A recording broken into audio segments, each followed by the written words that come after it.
ವಕ್ರತುಂಡ ಮಹಾಕಾಯ ಸೂರ್ಯಕೋಟಿ ಸಮಪ್ರಭಾ ನಿರ್ವಿಘ್ನಂ ಕುರುಮೇ ದೇವ ಸರ್ವಕಾರ್ಯೇಷು ಸರ್ವದಾ.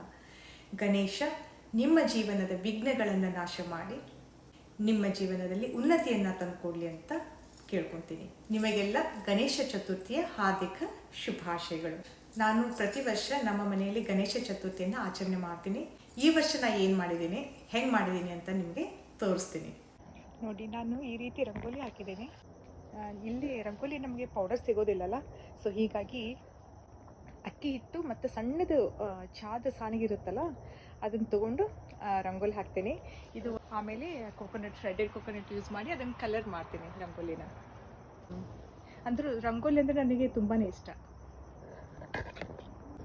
ಇದು ನಮ್ಮದು ಮೇನ್ ಬಾಗಿಲು, ಮುಂಬಾಗಿಲಿದು. ಓಕೆ, ನಮ್ಮದು 2 ಫ್ಲೋರಿ ಮನೆ ಇರೋದು, ಹೀಗಾಗಿ ಮೇಲ್ಗಡೆ ಹೋಗಲಿಕ್ಕೆ ಸ್ಟೆಪ್ಸ್ ಇಲ್ಲೇ ಇದ್ದಾವೆ ಎಂಟ್ರೆನ್ಸಿಗೆ. ಆಮೇಲೆ ಈ ವರ್ಷ ಗಣೇಶ ಹಬ್ಬಕ್ಕೆ ಈ ಕಾರ್ಪೆಟನ್ನು ತಂದಿರೋದು. ಈ ವರ್ಷ ಇಲ್ಲಿ ಆಸ್ಟ್ರೇಲಿಯಾಕ್ಕೆ ಬಂದು 10-12 ವರ್ಷ ಆಯಿತು ಕೂಡ ನಾನು ಇಲ್ಲಿವರೆಗೂ ತರೋದು ಪ್ಲ್ಯಾನ್ ಮಾಡಿದ್ದಿಲ್ಲ. ಈ ವರ್ಷ ತಂದಿರೋದಂದರೆ ಕಾರ್ಪೆಟ್ಟು ಈ ಹಬ್ಬಕ್ಕೆ. ಹೀಗೆ ಬಂದರೆ ಎಂಟ್ರೆನ್ಸ್ ಬಂದರೆ ಇಲ್ಲಿ ನಮ್ಗೆ ಮೊದಲೇ ನಿಮ್ಗೆ ಸಿಗೋದು ರೈಟ್ ಸೈಡು ಗ್ಯಾರೇಜ್. ಇಲ್ಲೊಂದು ಕಾರ್ ಇಡುವಷ್ಟು ಸ್ಪೇಸ್ ಇದೆ. ನೆಕ್ಸ್ಟ್ ನಮ್ಮದು ಬರೋದು ಲಾಂಡ್ರಿ. ಇದು ನಮ್ಮದು ಕೆಳಗಿಂದು ವಾಷಿಂಗ್ ಮಷೀನು, ಮೇಲಿಂದು ಡ್ರಾಯರು. ಲಾಂಡ್ರಿ ಎಲ್ಲ ಆದ ನಂತರ ಬರೋದು ಡೈನಿಂಗ್ ಹಾಲ್. ಇಲ್ಲೊಂದು ಲಾಂಚ್ ಇಟ್ಟಿದ್ದೇನೆ, ಕಾಮನ್ ಏರಿಯಾ ಅಂತ ಇಲ್ಲಿ ಇಟ್ಟಿದ್ದೀನಿ. ಆ ನಂತರ ಕಿಚನ್ ಅಂತೊಂದು ಇಲ್ಲಿ ನಾನು ಇದು ನಂದು ಸ್ಟಡಿ ಟೇಬಲ್ಲು. ಆದರೆ ಈಗ ಗಣೇಶ ಹಬ್ಬಕ್ಕೆ ಅಂತ ಗಣೇಶನನ್ನು ನನ್ನ ಸ್ಟಡಿ ಟೇಬಲ್ ಮೇಲೆ ಇಟ್ಟಿದ್ದೇನೆ ಅಷ್ಟೇ. ನಂಗೆ ಹಬ್ಬಗಳಂದರೆ ಭಾಳ ಇಷ್ಟ, ಡೆಕೋರೇಟ್ ಮಾಡೋದು ಇವೆಲ್ಲ ಇಷ್ಟ. ಆದರೆ ಈ ವರ್ಷ ಸಿಂಪಲ್ಲಾಗಿ ಮಾಡಿದ್ದೇನೆ, ನನಗೆ ಟೈಮ್ ಅಷ್ಟು ಸಿಗಲಿಲ್ಲ ಈ ವರ್ಷ. ಎಷ್ಟು ಚೆಂದ ಕಾಣಿಸ್ತಾ ಇದೆಯಲ್ಲ ಗಣೇಶ, ಎಷ್ಟು ಅದೇ ಹಬ್ಬಗಳಂದರೆ ಮನಸ್ಸಿಗೆ ಒಂಥರ ಖುಷಿ. ಇದು ಬರ್ಡೇದು ಕರ್ಟನ್ಸ್ ಇರುತ್ತಲ್ಲ ಅದನ್ನೇ ಹಾಕಿರೋದು ನಾನು. ಹಾಕಿ ಇನ್ನೂ ಇಲ್ಲಿ ಏನು ಮಾಡಿದ್ದೀನಿ, ಯೆಲ್ಲೋ ಕಲರ್ ಪೇಪರ್ಸ್ ಇರುತ್ತಲ್ಲ ಅದನ್ನು ಹಾಗೆ ಸುಮ್ಮನೆ ರೌಂಡ್ ಟೈಪ್ ಶೇಪ್ ಕಟ್ ಮಾಡಿ ಸ್ಟಿಕ್ಕಿ ಟೇಪ್ನ ಹಚ್ಚಿದ್ದೇನೆ ಅಷ್ಟೇ. ಇವತ್ತು ಫ್ರೆಶ್ ಹೂ ಏನೂ ಏರಿಸಿಲ್ಲ ದೇವರಿಗೆ, ಸಾಯಂಕಾಲ ಆಗಿದೆ ಅಲ್ಲ, ಬೆಳಿಗ್ಗೆ ಮಾಡಿದ್ದೆ. ಆಮೇಲೆ ಸಾಯಂಕಾಲ ಪೂಜೆ ಆದಮೇಲೆ ಏನು ಮತ್ತೊಂದು ತೆಗೆದೆ. ಇದೆಲ್ಲ ಆರ್ಟಿಫಿಷಿಯಲ್ ಹೂವನ್ನೇ ಹಾಕಿರೋದು ನಾನು. ಇದೇನು ಪ್ಲಾಸ್ಟಿಕ್ಕಿಂದಿದೆ, ಇದು ಪ್ಲೇಟ್ ಹಾಗಿದೆ ಇಲ್ಲ. ಈ ವರ್ಷದ ನನ್ನ ಹಬ್ಬ ಸಿಂಪಲ್ ಮತ್ತು ತುಂಬ ಸುಂದರವಾಗಿದೆ. ಇದು ನಮ್ಮದು ಕಿಚನ್ನು. ಓಕೆ, ನನ್ನದು ಕಿಚನ್ನು ಸುಮಾರು ಹೀಗಿರೋದೆಲ್ಲ ಬೇರೆ ರೀತಿ ಇರುತ್ತೆ. ಈಗ ಹಬ್ಬದ ಟೈಮಲ್ಲ, ಹಾಗಾಗಿ ಸ್ವಲ್ಪ ಟೋಸ್ಟರ್ ಅದು ಇದೆಲ್ಲ ಬೇರೆ ಬೇರೆ ಒಳಗಡೆ ಇಟ್ಟಿದ್ದೇನೆ ಅಷ್ಟೇ. ಇದು ಮೈಕ್ರೋವೇವ್. ಇಲ್ಲಿ ನಮಗೆ ಆಸ್ಟ್ರೇಲಿಯಾದಲ್ಲಿ ಮೈಕ್ರೋವೇವ್ ಇರಲೇಬೇಕಾಗುತ್ತೆ ಮನೆಯಲ್ಲಿ. ಇದು ಅವನು ಇಲ್ಲಿರೋದು. ಓಕೆ, ಇದು ಅವನು ಕೇಕೆಲ್ಲ ಮಾಡ್ತಿರಲ್ಲ, ಬೇಕು ಪಫ್ ಎಲ್ಲ ಮಾಡಲಿಕ್ಕೆ ಬರುತ್ತೆ. ಇದು ಡಿಶ್ ವಾಷರು. ಓಕೆ, ಇದು ಏರ್ ಫ್ರೈಯರ್ ಇದೆ. ಕುಕ್ಕರು ನಿನ್ನೆ ರೈಸ್ ಇದರಲ್ಲೇ ಮಾಡಿದ್ದೆ ಎಲ್ಲರಿಗೂ ಅಂತ ಅಲ್ಲೇ ಇಟ್ಟಿದ್ದೇನೆ.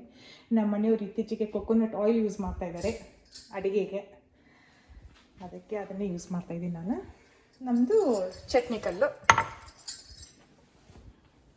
ಟೋಸ್ಟರು, ಬ್ರೆಡ್ ಟೋಸ್ಟ್ ಮಾಡಲಿಕ್ಕೆ, ಅದು ನನ್ನ ಮಗನಿಗೆ ಏನಾದ್ರು ಜ್ಯೂಸ್ ಮಾಡ್ಕೊಳ್ಳಿಕ್ಕೆ ಇಟ್ಟಿರ್ತೇನೆ. ಇಲ್ಲಿ ನಮ್ಮದು ಇದೆ ನೋಡಿ, ಇಲ್ಲೊಂದು ಡೋರು, ವಿಂಡೋಸ್, ಕಿಚನ್ ವಿಂಡೋ ಆಗಿದೆ. ಇನ್ನೊಂದು ಇಲ್ಲಿದು ಸ್ಪೆಷಲ್ ಅಂದರೆ ಇದು ಗ್ರೀನ್ ಬಿನ್ನು. ಏನರ ನಿಮ್ಮದು ಅಡುಗೆದು ಇದು ಇರುತ್ತಲ್ಲ ವೇಸ್ಟು, ಅದನ್ನೆಲ್ಲ ಹಾಕೋದು. ಇದು ಪ್ಲಾಸ್ಟಿಕ್ಕು ಆವಿ ಇದ್ರೆ ಇವನ್ನ ಹಾಕೋದು. ದೊಡ್ಡದು ಏನಾದರೂ ನಿಮಗೆ ಡಬ್ಬಿ ಅವೆಲ್ಲ ಇರ್ತಲ್ಲ ಪ್ಲಾಸ್ಟಿಕ್ ರೀಸೈಕಲ್ದು, ಆ ರೀಸೈಕಲ್ ಬಿನ್ ಇದು. ಈ ವರ್ಷ ತಂದೇನೆಲ್ಲ ಕಾರ್ಪೆಟ್ಟು. ಇದು ನಾನು ಕಾರ್ಪೆಟ್ ತಂದಿರೋದು ವಾಷಬಲ್ ಕಾರ್ಪೆಟು. ಸಿಂಪಲ್ ಮತ್ತು ಈಸಿ ಯೂಸ್ ಇರುವಂಥದ್ದು ತಂದಿರ್ತೇನೆ ಮನೆಗೆ. ನಾವು ಭಾಳ ಕಾಂಪ್ಲಿಕೇಟೆಡ್ ತರಲಿಕ್ಕೆ ನಾನು ಇಷ್ಟಪಡೋದಿಲ್ಲ, ಹೀಗಾಗಿ ವಾಷಬಲ್ ಕಾರ್ಪೆಟ್ ತಂದಿದ್ದೇನೆ. ಇದು ನೋಡಿ, ಅದಕ್ಕೊಂದು ಸ್ಟಿಕ್ಕರ್ ಇರುತ್ತೆ, ಸ್ಟಿಕ್ಕಿ ಟೇಪು. ಅದನ್ನ ಹಚ್ಚಿದ್ರೆ ಎಷ್ಟು ಗಟ್ಟಿ ಕುಂದುತ್ತೆ ನೋಡಿ, ಜರಿಯೋದಿಲ್ಲ ಕಾರ್ಪೆಟು. ನಂಗೆ ಗೊತ್ತಿದ್ದಿದ್ದೇ ಇಲ್ಲ, ಈ ವರ್ಷ ಗೊತ್ತಾಗಿದೆ. 10 ವರ್ಷ ಆಯಿತು ಬಂದು ಖರೆ. ಆದರೂ ತುಂಬ ಸಿಂಪಲ್ ಆಗಿರೋ ಕಾರ್ಪೆಟು. ಅದಕ್ಕೆ ನೀವು ಸ್ಟಿಕ್ಕರ್ ಹಚ್ಚಿಬಿಟ್ರೆ ಅದು ಜರಿಯೋದಿಲ್ಲ. ಎಷ್ಟು ಚಂದ ಲಕ್ಷಣ ಬರುತ್ತೆ ಅನ್ನೋದು ಮನೆಗೆ. ನನಗೆ ಗೊತ್ತೂ ಆಗಿದ್ದಿಲ್ಲ ಈ ವರ್ಷ. ಅದು ಹೇಳ್ತೀನಲ್ಲ, ಸ್ಲೋಲಿ ಕಲಿತೀವಿ, ನಾವು ಪ್ರಯತ್ನ ಮಾಡಲಿಲ್ಲ ಅಂದರೆ ಕಲಿಯೋದಿಲ್ಲ ಅಂತ. ಇಲ್ಲಿ ಹೋದರೆ ನಮ್ಮದು ಹಿತ್ತಲ ಬರುತ್ತೆ. ಈಗೊಂದು ಹಿತ್ತಲ ಬರುತ್ತೆ, ತೋರಿಸ್ತೀನಿ ಆನಂತರ. ಸೊ ಹೀಗೆ ಹೋದರೆ ಇಲ್ಲೊಂದು ಹಾಲ್ ಇದೆ. ಇದು ಕಾಮನ್ ಏರಿಯಾ. ಓಕೆ, ಸೊ ನಾನು ಹಿತ್ಲಕ್ಕೆ ಹೋಗಿ ತೋರಿಸ್ತೀನಿ ಹೇಗಿದೆ ಅಂತ.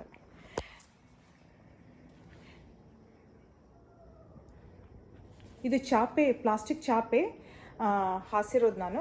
ಅದು ಪ್ಲಾಸ್ಟಿಕ್ ಚಾಪೆಗೂ ಕೂಡ ನಾನು ಅದೇ ಸ್ಟಿಕ್ಕರ್ ಹಚ್ಚಿದ್ದೇನೆ.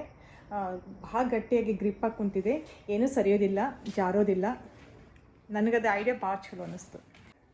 ನೋಡಿ, ನಾನು ಹೀಗೆ ನಮ್ಮ ಮನೇಲಿ ಸ್ವಲ್ಪ ಮೆಸ್ ಇರುತ್ತೆ. ಮನೆ ಅಂದಮೇಲೆ ಸ್ವಲ್ಪ ಹೀಗಿದ್ರೆ ನನಗೆ ಮನೆ ಯೂಸ್ ಮಾಡ್ತಾರೆ ಅಂತ ನೋಟ್ಸ್ ಎಲ್ಲ ಮಾಡ್ತಾಯಿದ್ದೆ, ಸ್ವಲ್ಪ ಸ್ಟಡಿ ಮಾಡ್ತಾಯಿದ್ದೆ. ಹಾಗಾಗಿ ಎಲ್ಲ ಇಲ್ಲೇ ಇಟ್ಬಿಟ್ಟಿದ್ದೇನೆ, ಪರವಾಗಿಲ್ಲ. ಈ ರೀತಿ ನಮ್ಮದು ಇದು ಹಾಲ್ ಇದೆ. ಇಲ್ಲಿ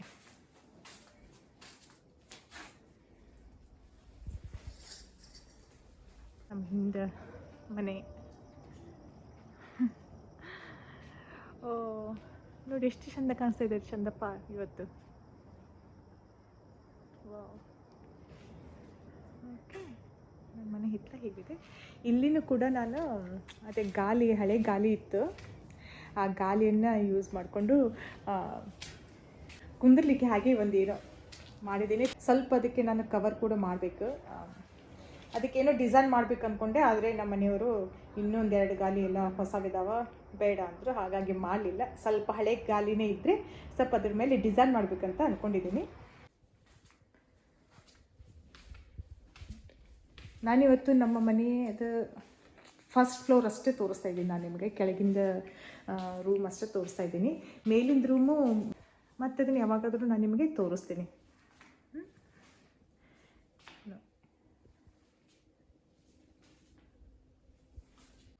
ಇದನ್ನೇನು ತೋರಿಸ್ಬೇಕು ಅಂದರೆ, ನಾನು, ನಮ್ಮ ಅತ್ತೆಯವರು, ನಮ್ಮ ತಾಯಿಯವರು 3 ಜನ ಕೂಡಿ ಒಂದು ಡ್ಯಾನ್ಸ್ ಮಾಡಿದ್ವಿ. ಜನಪದ ಗೀತೆ ಮೇಲೆ ಡ್ಯಾನ್ಸ್ ಮಾಡಿದ್ವಿ. ದೀಪಾವಳಿ ಹಬ್ಬದ ಪ್ರಯುಕ್ತ ಕೆಲವೊಂದು ಪ್ರೋಗ್ರಾಮ್ಸನ್ನು ನಾವು ಆಚರಣೆ ಮಾಡ್ತೀವಿ ಇಲ್ಲಿ.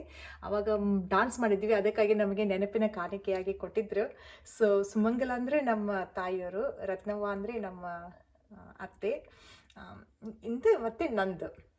ಇದೊಂದು ಒಳ್ಳೆ ಮೆಮೊರೇಬಲ್ ಮೂಮೆಂಟ್ ನಮ್ಮ ಜೀವನದಲ್ಲಿ. 3 ಜನ ಕೂಡಿ ಡ್ಯಾನ್ಸ್ ಮಾಡಿದ್ದೀವಿ. ಇದು ಸೋಫಾ ಕವರು ನಾನು ಕೈಲಿನ ಹೊಲಿದಿರೋದು. ನಮ್ಮ ಸೋಫಾಗಳೆಲ್ಲ ಹಳೇದಾಗಿತ್ತು, ಹೀಗಾಗಿ ನಾನು ಸೋಫಾ ಕವರನ್ನು ನಾನು ಕೈಲಿನೇ ಹೊಲಿದು ಮಾಡಿರೋದು. ನಾನು ಸ್ವಲ್ಪ ಖರೀದಿ ಮಾಡೋದು, ಹೊಸ ತರೋದು ಸ್ವಲ್ಪ ಕಡಿಮೆ, ಆದರೆ ಹಳೇದನ್ನು ರೀಯೂಸ್ ಮಾಡೋದು ನಂಗೆ ಜಾಸ್ತಿ. ನಾನು ಸ್ವಲ್ಪ ಹಾಗೆ, ನಾನು ಬೆಳೆದಿರೋದು ಹಾಗೆ, ಖರೀದಿ ಮಾಡೋದು ಕಷ್ಟ, ರೀಯೂಸ್ ಮಾಡೋದು ಜಾಸ್ತಿ. ಹೀಗಾಗಿ ಮಾಡಿದ್ದೀನಿ. ಅರ್ಜೆಂಟ್ನಲ್ಲಿ ಮಾಡಿದ್ದೀನಿ, ಭಾಳ ಜಲ್ದಿ. ಹೀಗಾಗಿ ಅಷ್ಟು ಸರಿಯಾಗಿಲ್ಲ. ಮತ್ತೊಮ್ಮೆ ಇನ್ನೊಂದ್ಸಲ ಯಾವಾಗಾದರೂ ಮಾಡಿ ನಾನು ನಿಮಗೆ ಚಂದಂದು ಮಾಡಿ ವಿಡಿಯೋ ಹಾಕ್ತೇನೆ. ಈ ಸೋಫಾ ಕವರ್ ನಿಮಗೆ ಹೆಂಗೆ ಅನಿಸ್ತು ಅಂತ ಕೂಡ ಕಮೆಂಟ್ ಮಾಡಿ. ನಾನು ಡೈನಿಂಗ್ ಟೇಬಲ್ ಮೇಲೆ ಏನಿಟ್ಟಿದ್ದೇನೆ ಅಂತಲೂ ತೋರಿಸ್ತೇನೆ. ಇದು ನನ್ನ ಅತ್ಯಂತ ಇಷ್ಟವಾಗಿರೋದಂದರೆ ಕೆಂಪು ಮೆಣಸಿನ್ಕಾಯಿ ಚಟ್ನಿ. ಇದು ಇದ್ರೊಳಗೈತಿ, ಇನ್ನೊಂದಿಷ್ಟು ಹೊರಗಡೆ ಇದೆ ಡೈಲಿ ತಿನ್ನಲಿಕ್ಕೆ. ಇದು ಇಲ್ಲಿ ಪಿಕಲ್ ಸಿಗುತ್ತೆ, ಮೆಣಸಿನ್ಕಾಯಿದು. ಇದು ಆಲಿವ್ಸ್ದು. ನಮ್ಮದೇ ಉಪ್ಪಿನಕಾಯಿ, ತುಪ್ಪ, ಅಗಸಿ ಚಟ್ನಿ, ಒಣ ಚಟ್ನಿ ಇರುತ್ತಲ್ಲ ಅಗಸಿದು, ಅದನ್ನ ಇಟ್ಟಿದ್ದೀನಿ. ಇದು ಪುಟಾಣಿ ಮತ್ತು ಶೇಂಗಾ ಎರಡು ಮಿಕ್ಸ್ ಮಾಡಿ ಚಟ್ನಿ ಮಾಡಿ ಇಟ್ಟಿರೋದು. ಬಡೆ ಸೊಪ್ಪು ಮತ್ತು ಉಂಡೆ, ಡ್ರೈ ಫ್ರೂಟ್ಸು ಅವೆಲ್ಲ ಹಾಕಿ ಮಾಡಿರೋದು ಉಂಡೆ. ಸಣ್ಣ ಮಾಡಿದ್ದೀನಿ, ಯಾಕಂದರೆ ದೊಡ್ಡ ಉಂಡೆ ತಿನ್ನೋದೇ ಇಲ್ಲ, ಕೆಲವೊಬ್ರು ಅರ್ಧ ತಿಂದಿರ್ತಾರೆ ಅಂತ ಸಣ್ಣ ಉಂಡೆ ಮಾಡಿದ್ದೇನೆ, ಒಂದೊಂದು ತಿನ್ನಲಿ ಅಂತ.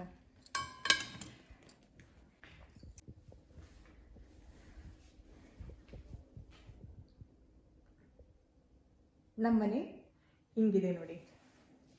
ನಮ್ಮ ಮನೆ ಹೊರಗಡೆ ನಮ್ಮ ಹಿತ್ತಲ ಎಲ್ಲ ಹೇಗಿದೆ, ನಾವು ಹಿತ್ತಲವನ್ನು ಹೆಂಗೆ ಮೇಂಟೈನ್ ಇಡ್ತೀವಿ ಅದನ್ನು ಕೂಡ ನಾನು ನಿಮಗೆ ಮತ್ತೆ ಮುಂದೆ ಯಾವುದಾದ್ರೂ ವಿಡಿಯೋದಲ್ಲಿ ತೋರಿಸ್ತೀನಿ. ಇದು ನಮ್ಮ ಏರ್ ಕಂಡೀಷ್ನರು ಸೆಟ್ಟಿಂಗ್ ಇದೆ.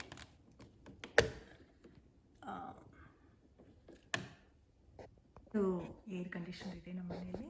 ಇಲ್ಲೆಲ್ಲರೂ ನಾರ್ಮಲಿ ಏರ್ ಕಂಡೀಷನ್ ಇದ್ದೇ ಇರುತ್ತೆ, ಪ್ರತಿಯೊಂದು ಮನೆಗೂ ಹೀಟರು ಕೂಲರು ಇದ್ದೇ ಇರುತ್ತೆ. ಅದೇನು ಹೊಸದೇನಿಲ್ಲ. ಇಲ್ಲಿ ವಾತಾವರಣಕ್ಕೆ ಬೇಕೇ ಬೇಕು. ಅತಿಯಾದ ಕೋಲ್ಡ್ ಇರುತ್ತೆ, ಅತಿಯಾದ ಬಿಸಿಲಿರುತ್ತೆ. ಹೀಗಾಗಿ ಇಲ್ಲಿ ಫ್ಯಾನ್ ಅಷ್ಟೇ ನಡೆಯೋದಿಲ್ಲ, ಏರ್ ಕಂಡೀಷನ್ ಇರಲಿ ಬೇಕೇ ಬೇಕು. ಈಗ ನಮ್ಮ ಮನೆಯ ಗಣೇಶ ಹಬ್ಬನ ನೋಡಿದ್ರಿ, ನಿಮಗೆ ಹೆಂಗೆ ಅನ್ನಿಸ್ತು ಅಂತ ಕಮೆಂಟ್ ಮಾಡಿ. ನಿಮ್ಮ ಮನೆಯಲ್ಲಿ ನೀವು ಹಬ್ಬವನ್ನ ಹೆಂಗೆ ಮಾಡಿದ್ರಿ ಅಂತ ಕೂಡ ಕಮೆಂಟ್ ಮಾಡಿ. ನಾವು ಹಾಕಿದ ರಂಗೋಲಿ ನಿಮಗೆ ಹೆಂಗೆ ಅನ್ನಿಸ್ತು, ಡೆಕೋರೇಷನ್ ನಿಮಗೆ ಹೆಂಗೆ ಅನ್ನಿಸ್ತು, ನೀವೇನೇನು ಸಿಹಿ ತಿಂಡಿಯನ್ನು ಮಾಡಿದ್ರಿ ಹಬ್ಬಕ್ಕೆ ಅಂತ ಕೂಡ ನೀವು ಕಮೆಂಟ್ ಮಾಡಿ ತಿಳಿಸಿ. ಮುಂದಿನ ವಿಡಿಯೋದಲ್ಲಿ ಮತ್ತೆ ನಾನು ನಿಮಗೆ ಸಿಗ್ತೀನಿ ಹೊಸ ವಿಷಯದೊಂದಿಗೆ. ಅಲ್ಲಿವರೆಗೆ take care of yourself. Thank you so much for watching. Thank you. Bye.